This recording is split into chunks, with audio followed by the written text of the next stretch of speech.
ശബരിമലയിലെ സ്വർണ്ണക്കവർച്ചയിൽ ആശങ്കയും ഉത്കണ്ഠയും രേഖപ്പെടുത്തി സുപ്രീം കോടതി.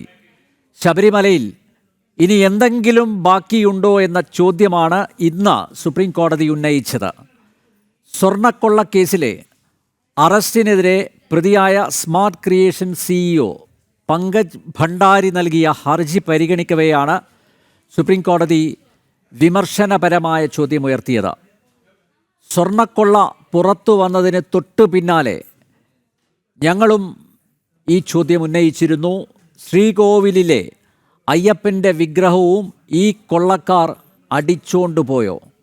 സ്വർണ്ണപ്പാളിയും കട്ടിളപ്പാളിയും യോഗദണ്ഡും രുദ്രാക്ഷമാലയുമെല്ലാം തട്ടിയെടുത്തവർ അമൂല്യമായ മൂലവിഗ്രഹം ബാക്കി വയ്ക്കുമോ?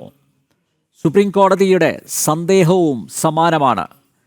ഇനി എന്തെങ്കിലും ബാക്കിയുണ്ടോ?